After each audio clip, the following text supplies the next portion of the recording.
자, 시사건건 세 번째 이야기 시작합니다. 음주운전 처벌로 매일 밤 인증샷을 찍는 사람이 있다. 치료적 사법.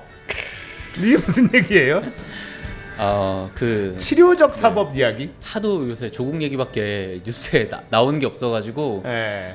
좀 뭘 얘기를 해야 될까 좀 고민을 하다가 이런 뉴스가 있어서 좀 한번 재밌겠다 싶어서 얘기를 해보는 겁니다. 네. 그러니까 음주 사고 뺑소니를 한, 그러니까 뭐 음주를 또 3번인가 하고 뭐 뺑소니를 한 그런 그 음주 사고 내고 사람을 친 게 아니라 도주를 한 거죠. 네. 뭐 물건 치고 갔는지 아니면 차를 치고 갔는지 하여튼 그 사람이 있는데 이 사람한테 보통 우리가 생각했을 때 음주를 하고 했으면 당연히 뭐 처벌을 받고 징역을 살거나 뭐 벌금을 내거나 하는 쪽으로 가야 되잖아요. 근데 이 사람한테 판사가 비공개 카페를 만들어 가지고 재판부랑 그 사람만 들어가는 건데 매일 집에 들어가서 밤 10시에 집에 있는 그 동영상 인증 동영상 15초 정도를 이제 찍어 가지고 카페에 계속 그 매일 업로드를 하고 일주일마다 한 번씩 이제 판사가 체크를 하면서 이 사람이 제대로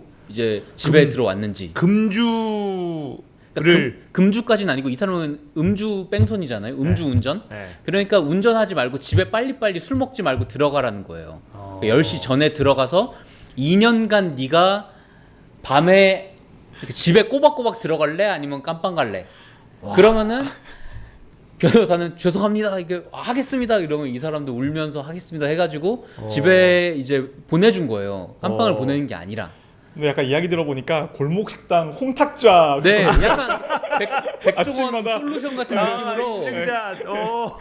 근데 이 재판부가 또 지난 20일에 상습적으로 술에 취해서 난동 부리는 그 60대 아저씨, 네. 60대 아저씨를 이제 징역 8개월을 선고받았는데 2년 집행유예 기간 동안 술집 출입 금지를 지키면 집행유예로 풀어주겠다 뭐 이런 식으로 이제 딜을 한 거예요.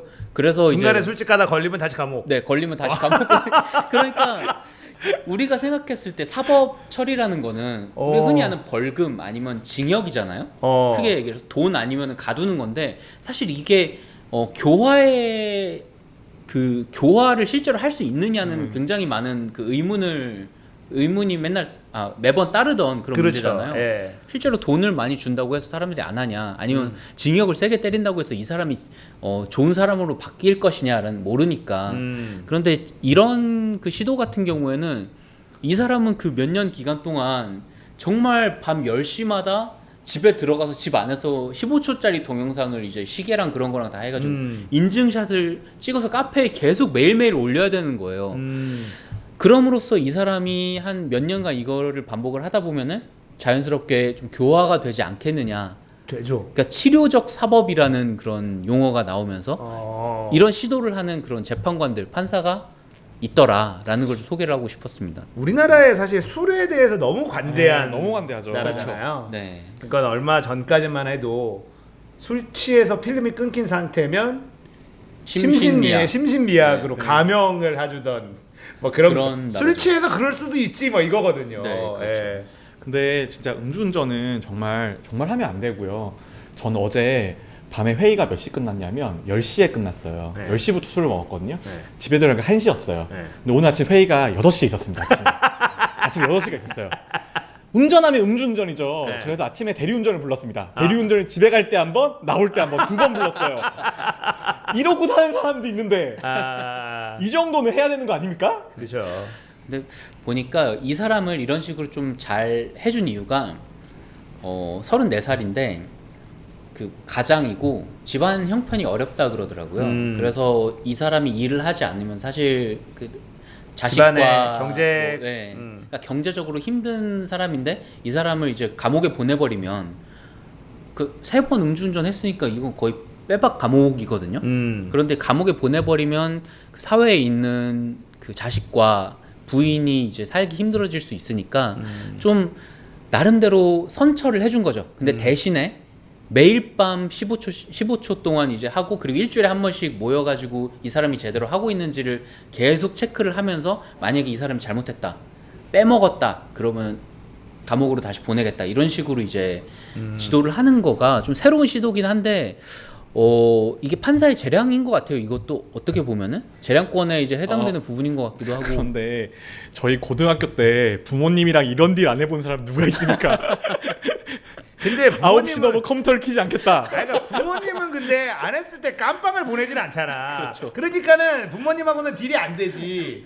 근데 여기는 한 번만 안 하면 그냥 감옥 가는 구치소 가는 거예요. 갑니다. 그러면 거기 가긴 너무 싫으니까 이거는 하겠죠. 근데 이 정도의 난동을 부린 사람이면 제 생각에는 10시에 올리고 술 먹으러 나갑니다. 뭐 그럴 수도 그럴 있죠. 수도 있죠. 네. 차 가지고. 그럴 수도 있죠. 근데 근데 이 정도 되면 되게 무서워요. 근데 그게 한번 들어갔다가 이제 나온 거잖아요. 그러면은 저는 이 정도면은 안 해요. 그러니까 술을 마셔도 일단 문제는 뭐냐면 집을 일단 들어왔잖아요. 그러면 술을 마셔도 집에서 마시겠죠. 네. 근데 집에서 마시면 사고가 좀 덜 납니다. 아무래도. 아니면 뭐 걸어 집에서 왔다가 나갈 때는 차를 안 끌고 나갈 가능성이 높죠. 그리고 이 사람이 앞에 좀 설명을 못한 게 있는데 구치소에 있다가 그렇겠죠. 네. 와가지고 이제 재판을 받고 풀려나간 거거든요. 나갈래 아니면 구치소로 돌아갈래. 구치소 맛을 조건이니까. 봤기 때문에 네, 그렇죠. 쉽진 않을 거예요. 네. 그렇게까지. 네. 그러니까 거기다가 이게 어쨌든 10시에 집에 들어왔잖아요. 그렇죠. 그러면 진짜 나가봐야 집 앞에 호프집이나 이런 데 가서 술 한잔 할 수는 있겠습니다만 차를 끌고 가는 거 너무 귀찮아요. 다시 이렇게 그렇죠. 어떻게 또 나갑니까 네. 거기까지. 제가 예전에 음주운전을 하도 자주 하는 사람이 있어서 왜 음주운전 하냐고 물어봤더니 편하대요. 그게 더. 그러니까 그거는 진짜 상대적인 거고, 근데 저는 그러니까 저도 이제 교육을 받고 그 다음에 이런 사회적인 변화가 당연하다고 받아들이는 사람인데 그래도 마음 한켠에는 그런 저항이 있어요. 엄벌주의에 대한 환상 같은 것들. 그 다음에 이제 이렇게 나쁜 놈들이면 더 처벌을 더 세게 받아야지 되는 그런 인간으로서의 약간 당연한 뭐 이에는 이 눈에는 눈 그런 같은 감정들 있잖아요. 근데 저도 이성적으로는 이게 정말 맞는 시도고 앞으로는 이런 방향으로 가야 되는 거를 충분히 이해는 하는데 그럼에도 불구하고 이제 이런 식으로 흘러가는 거에 대한 그 감정적인 저항 그런 것들이 저는 솔직히 있는 것 같아요. 그냥 법은 법대로 처리하는 게. 근데 저도 이성적으로는 이렇게 가는 게 100번 옳다고 생각합니다. 근데 이게 어쨌든 간에 시범적인 케이스라서 그렇죠. 실험이라고 저도 생각을 네. 하거든요. 만약에 이 사람이 이걸로 인해서 잘 제대로 교화가 됐고 그리고 이런 케이스들이 계속 쌓이다 보면은 어쩌면은 그동안에 했던 그 형벌이라는 게 종류가 정해져 있는 그것에서 조금 더 다양한 그 시도를 해볼 수 있지 않나 하는 생각도 들고 만약에 이 사람이 그럼에도 불구하고 또 음주운전을 했다. 당연히 가중처벌 되겠죠. 그러겠죠. 이 사람들은 네. 가능한 뭐 최고형을 받든지 뭐 그런 식으로 아마 더 강력한 처벌을 받을 거기 때문에 한번 이런 시도도 하고 있는구나라는 거를 이제 한번 소개를 한번 해보고 싶었습니다. 자, 아무튼 재밌는 시도인데 저는 효과는 이게 훨씬 더 클 거라고 봐요.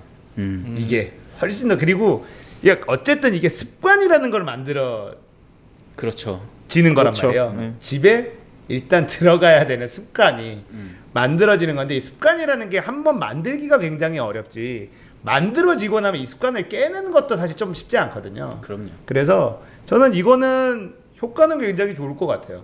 굉장히 네. 좋지 않을까. 습관 이야기 들으니까 롤러코스터 습관 노래가 생각이 나네요.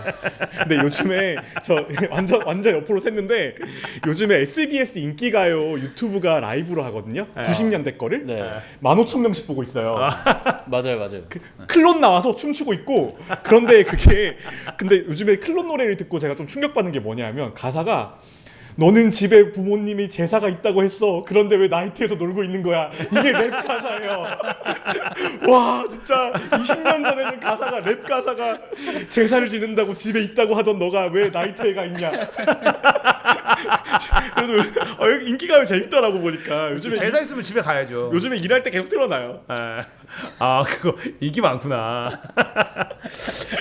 자, 음주운전 처벌로 이제 치료적 사법이라는 용어가 나오고 있다고 하는데 좀 근데- 더 많은 효과가 있어서 근데 이게 치료적 사법이라는 개념이 지금은 이제 이게 그냥 아예 행동 교정에 가까운 것들이잖아요. 네네네. 근데 원래 치료적 사법의 개념은 뭐냐면 이제 심신미약이 있거나 정말 정신질환이 있어서 범행을 저지른 사람들을 대상으로 정신질환을 치료를 하면서 이제 형을 소화할 수 있게 해주는 그런 제도가 치료적 사법에 제일 부합하는 제도예요. 예를 들어서 이제 조현병 환자가 정말 범행을 저지른 경우에는 근데 정말 조현병이 심해서 저지른 거일 수 있잖아요. 근데 조현병의 증상 중에 피해망상 같은 것들이 있단 말이에요. 근데 그거는 본인이 나빠서 그런 거일 수도 있지만 정말 그 병 때문에 걸리는 걸 수도 있으니까 그 사람을 사회와도 격리를 시키면서 결국은 제대로 된 치료를 받을 수 있게 도와주는 그런 제도가 치료적 사법에 가까운 이제 제가 이해하는 그런 개념이었어요. 근데 이거는 그런 치료적 사법의 개념을 조금 더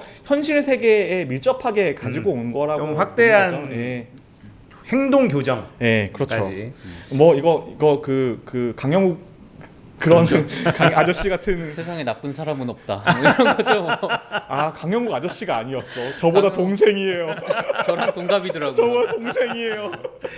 뭐 저도 뭐 동안은 아니지만 어쨌든 깜짝 놀랐습니다. 자, 아무튼 이 치료적 사법이 뭐 이분 효과가 꼭 있었으면 좋겠네요. 그래야 아마 사법부에서도 이런 성공적인 사례들이 자꾸 보여야 다른 곳에서도 여러 종류로 좀 치료적인 사법에 대한 그런 시도를 해보지 않을까 싶어요.